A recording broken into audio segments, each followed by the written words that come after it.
I'll be working with the article Therapeutic Engagement with a Dying Person, Stimulus for Training and Growth by Mary Curran and Joseph Kobos. In the article, the patient is a 57-year-old woman with inoperable pancreatic cancer. So there are different themes, tones, and mood in the therapeutic relationship than there would be if this were an elderly client. But the real intent of this module is to help you map out your own feelings about death and dying. I'm sure that many of you have experienced loss in your lives, and I want you to have the opportunity to work with these things a bit before you experience a therapeutic relationship with a dying client. In the article, we meet a young therapist who struggles with issues of self-disclosure, control, professionalism, and termination in what I think is a stunningly honest piece. This therapist ultimately learns to transcend technique, allowing the threads of the patient's life to interweave into her own life.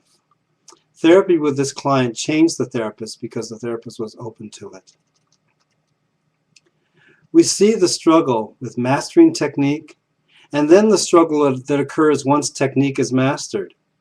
In this case, viewing the therapeutic hour as a competitive game of skill or a battle of wits.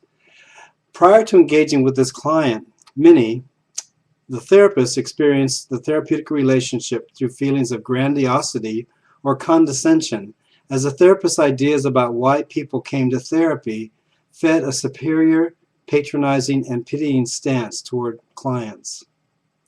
The patient, Minnie, taught the therapist to listen and helped her to realize that she'd never entered the consult room with her emotional self.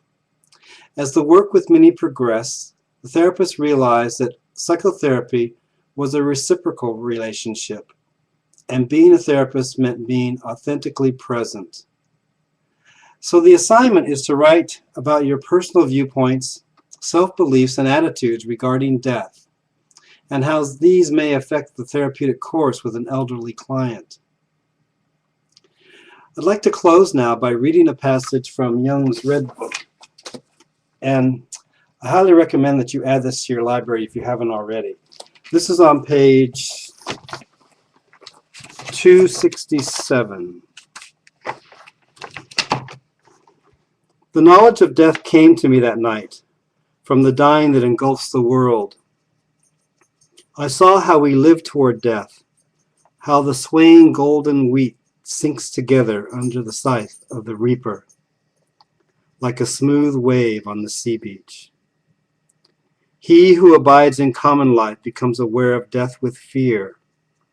Thus the fear of death drives him towards singleness. He does not live there, but he becomes aware of life and is happy, since in singleness he is one who becomes and has overcome death. He overcomes death through overcoming common life. He does not live as individual being, since he is not what he is, but what he becomes.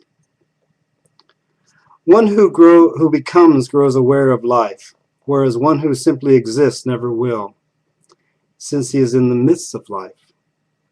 He needs the heights and singleness to become aware of life.